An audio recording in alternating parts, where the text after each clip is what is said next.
Hey!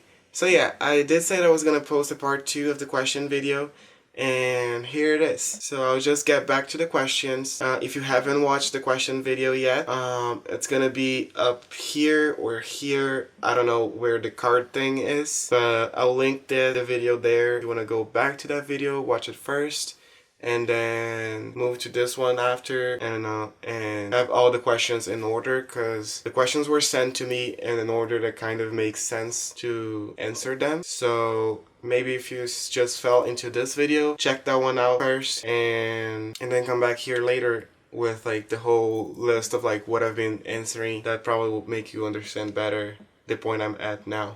For those of you who doesn't know me, I'm Jynn. I'm non-binary. I'm assigned male at birth. That's it. Let's just get to the questions. I hope you enjoyed the video. So the next question is, how does your outward expression relate to your inward identity? So, I don't know, like, right now, my inward identity, my being non-binary, is kind of matching with, like, how I look outside, at least, like, in general. And I wouldn't say, like, at this right moment, because, like, I'm kind of, like, all over the place. But, in general, my inward and outward are kind of, like, matching. At some points, I try to hide my inward with, like, a very masculine outward, clothing or like expression or something like that, and that's mainly because of family. Like, I know that my family, not everybody, but some people from my family would like not really enjoy seeing me with like feminine clothing and makeup and nails done and everything like that. So for these people, I just try to avoid conflict and look masculine around them, and that's it. That's just avoiding conflict. But in general, what I am on the inside and what I express with my outside is mostly matching, I think.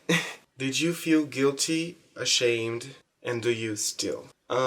Yes, I did feel guilty for a lot of stuff around my gender, around my sexuality. As I said on a previous video, where I'm from, it's hard. Like, people have prejudices around gays, around trans. So when I first found out I was gay, I felt like super guilty for like liking guys, and I don't know, it was like super hard for me because I didn't want to like make my parents sad just because I was different and I liked something that was different, and that people wouldn't like accept it. So I don't know, I just like I'm the only child, and I just wanted to see my parents happy for like what I'm doing with life. And then it turned out for me to be gay and to be something that was wrong at the time that I was living, time and place I was living. Yeah, I had like a lot of guilt about it.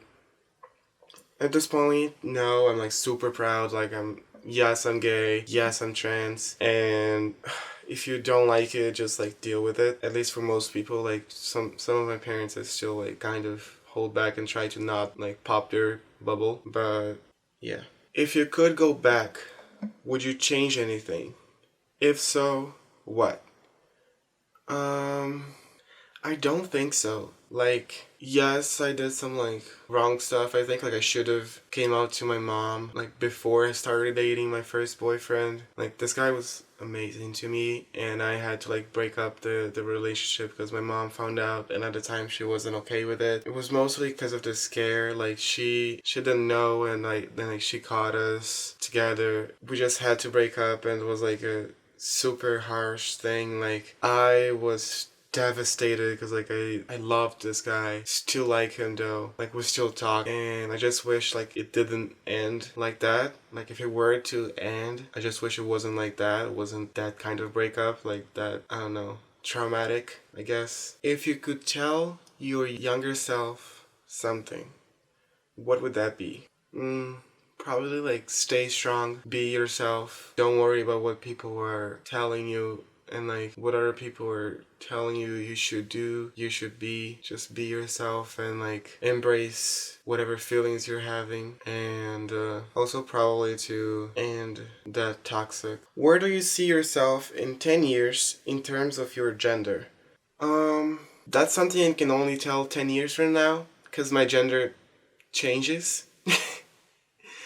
But for like expression, I'll probably be like this very gender confusing person where like you look at the person at the street and you don't really know if that's a man or if that's a guy or a girl. I don't know what my gender is gonna be 10 years from now. I don't know what my gender is gonna be 5 minutes from now. So, what is your goal and what would be ideal in regards to your gender?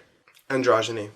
That one was quick, and I don't know how to like go further into it. I just want to look androgynous, and that's it. If you're, for me at least, like if I'm in the that like androgynous midpoint, I can just be whatever I want. I can be like a feminine boy or a masculine girl or a agender person. How did you know?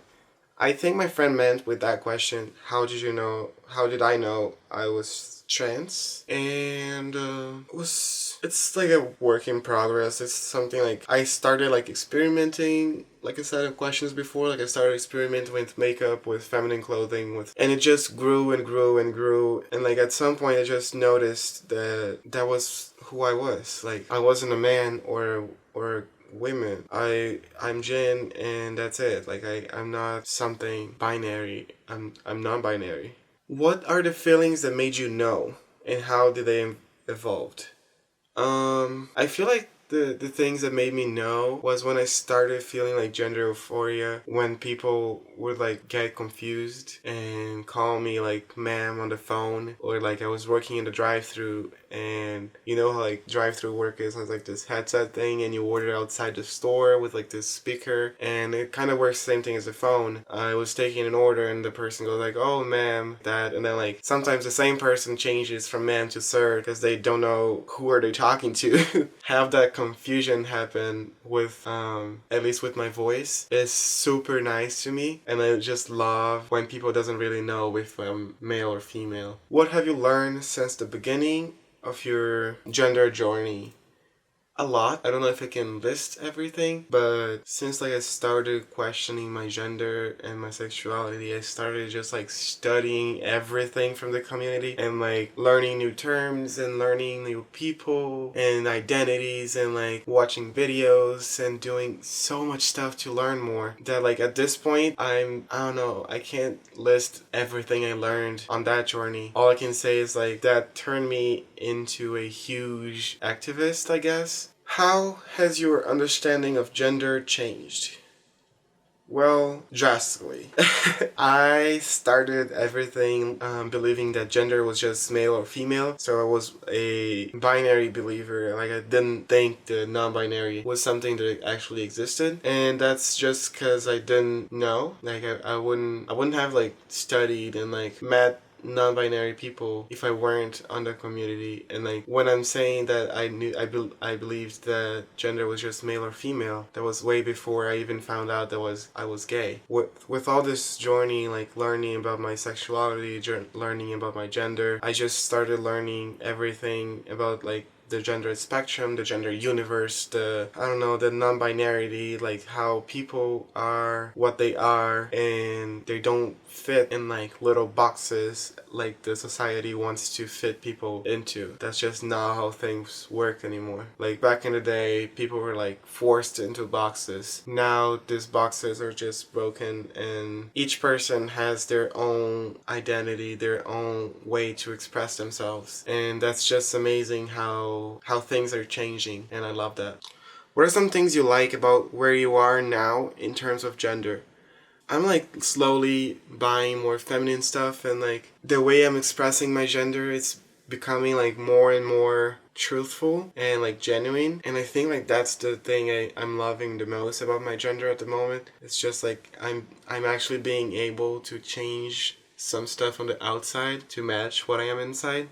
And some things, and the next question is asking some things I dislike about where I'm at now about gender, is the fact that there's still some stuff in my household that I can't change, and with that I can't truthfully express myself fully when I'm home, or like when I know that I'm coming back from a party and I have people awake still. So like I need to change and stuff before I get back home because I don't want to bother or hurt that person's bubble.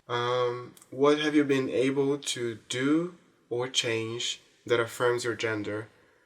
Makeup is something I love doing, that like affirms my gender a lot. Feminine clothing, like I'm slowly getting a feminine wardrobe. I think like those two are like the main things that I can do as of right now, because of work, because of family. But yeah, makeup and clothing is something big for me. Is there anything you might want to try in the future? If so, what?